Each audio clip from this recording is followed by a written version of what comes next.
श्री गणेशाय नमः। अथ श्री गणनायक अष्टकम्।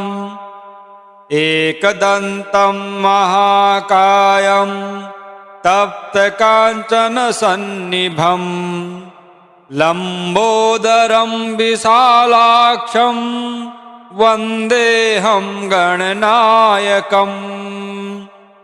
मौञ्जीकृष्णाजिनधरं नागयज्ञोपवीतिनम् बालेन्दुविलसन्मौलिं वन्देऽहं गणनायकम्।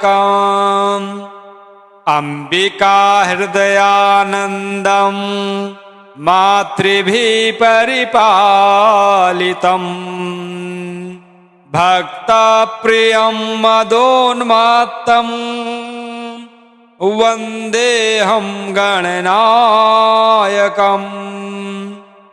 चित्ररत्नविचित्राङ्गं चित्रमालाभिभूषितम् चित्ररूपधरं देवं वन्देऽहं गणनायकम्। गजवक्त्रं सुरश्रेष्ठं कर्णचामरभूषितम् पाशाङ्कुशधरं देवं वन्देऽहं गणनायकम्। मूषिकोत्तममारुह्य देवासुरमहाहवे योद्धुकामं महावीर्यं वन्देऽहं गणनायकम्। यक्षकिन्नरगन्धर्व सिद्धविद्याधरैः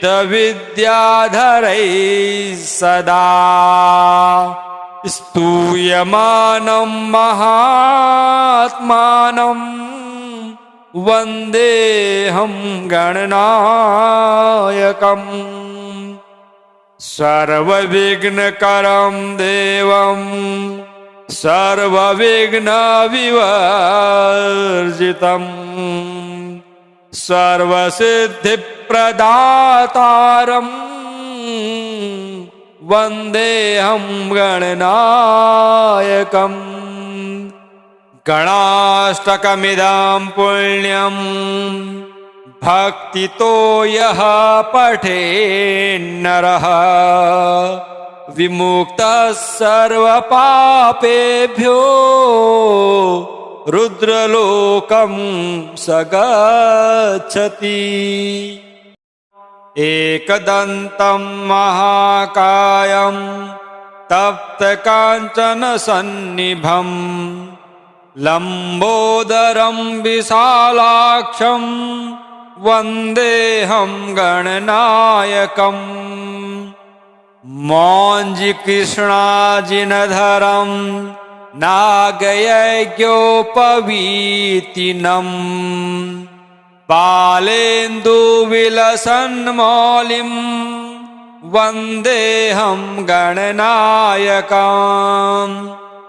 अम्बिकाहृदयानन्दं मातृभिः परिपालितम् भक्तप्रियं मदोन्मत्तं वन्देऽहं गणनायकम्। चित्ररत्नविचित्राङ्गं चित्रमालाभिभूषितम् चित्ररूपधरं देवं वन्देऽहं गणनायकम्। गजवक्त्रं सुरश्रेष्ठं कर्णचामरभूषितम् पाशाङ्कुशधरं देवं वन्देऽहं गणनायकम्। मूषिकोत्तममारुह्य देवासुरमहाहवे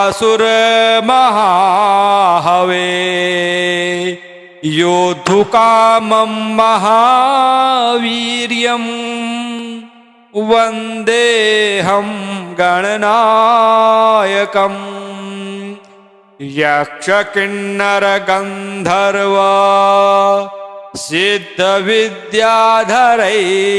सदा स्तूयमानं महात्मानं वन्देऽहं गणनायकम्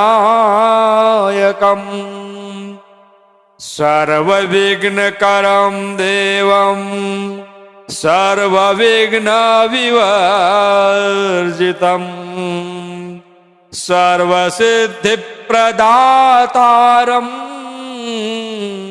वन्देऽहं गणनायकम्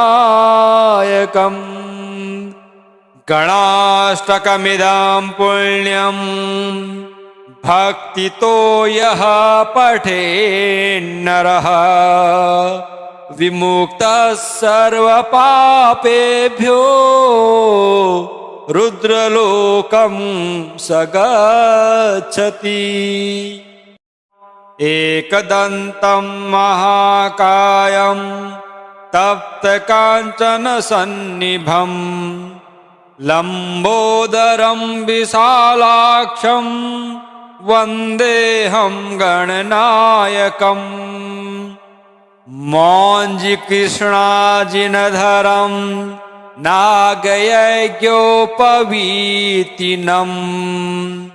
बालेन्दुविलसन्मौलिं वन्देऽहं गणनायकम् अम्बिकाहृदयानन्दं मातृभिः परिपालितं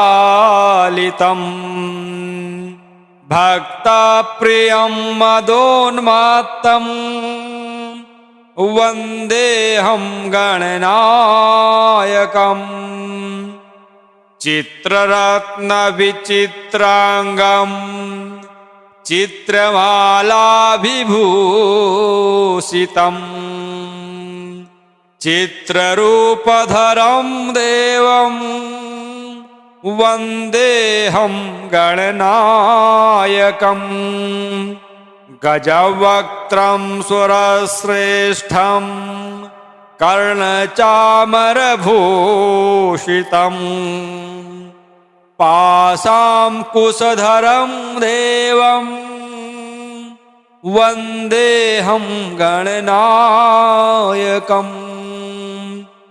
मूषिकोत्तममारुह्य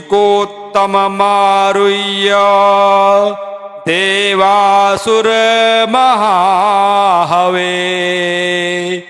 योद्धुकामं महावीर्यम् वन्देऽहं गणनायकम् यक्षकिन्नरगन्धर्व सिद्धविद्याधरैः सदा स्तूयमानं महात्मानं वन्देऽहं गणनायकम् सर्वविघ्नकरं देवं सर्वविघ्नविवर्जितं सर्वसिद्धिप्रदातारं वन्देऽहं गणनायकम् गणाष्टकमिदं पुण्यं भक्तितो यः पठेन्नरः विमुक्तः सर्वपापेभ्यो रुद्रलोकं स गच्छति। एकदन्तं महाकायं तप्तकाञ्चनसन्निभं लम्बोदरं विशालाक्षं वन्देऽहं गणनायकम् मौञ्जीकृष्णाजिनधरं नागयज्ञोपवीतिनम् बालेन्दुविलसन्मौलिं वन्देऽहं गणनायकम् अम्बिका हृदयानन्दं मातृभिः परिपालितम् भक्तप्रियं मदोन्मत्तम् वन्देऽहं गणनायकम् चित्ररत्नविचित्राङ्गम् चित्रमालाभिभूषितम् चित्ररूपधरं देवं वन्देऽहं गणनायकम् गजवक्त्रं सुरश्रेष्ठं कर्णचामरभूषितम् पाशाङ्कुशधरं देवं वन्देऽहं गणनायकम् मूषिकोत्तममारुह्य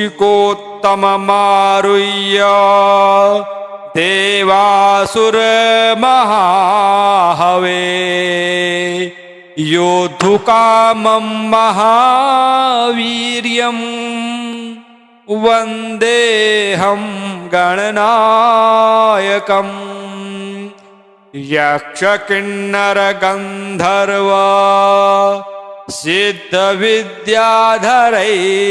सदा स्तूयमानं महात्मानं वन्देऽहं गणनायकम् सर्वविघ्नकरं देवं सर्वविघ्नविवर्जितम् सर्वसिद्धिप्रदातारम् वन्देऽहं गणनायकम्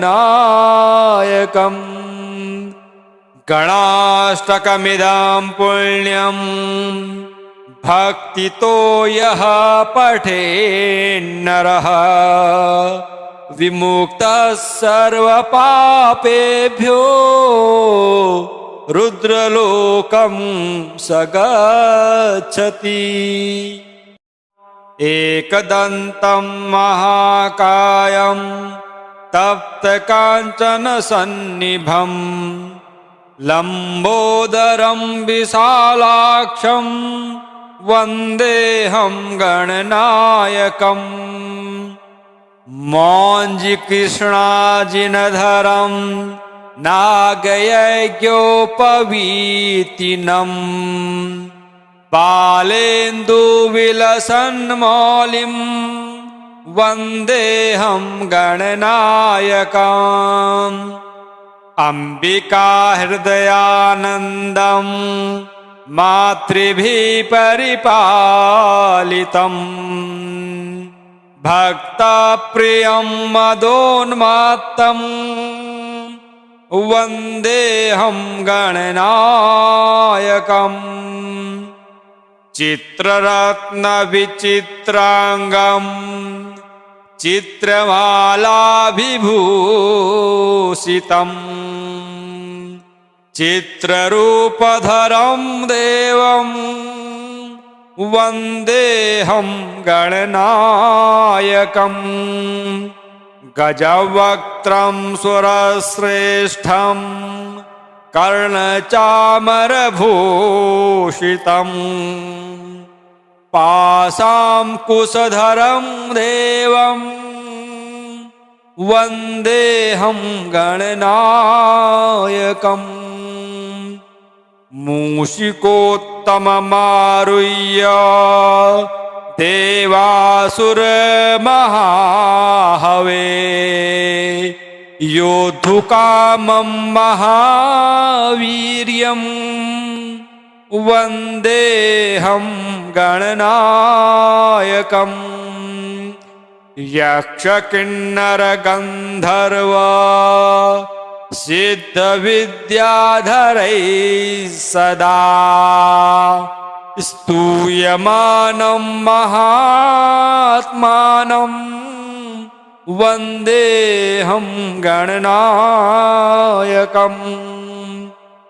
सर्वविघ्नकरं देवं सर्वविघ्नविवर्जितं सर्वसिद्धिप्रदातारं वन्देऽहं गणनायकम् गणाष्टकमिदं पुण्यं भक्तितो यः पठेन्नरः विमुक्तः सर्वपापेभ्यो रुद्रलोकं स गच्छति।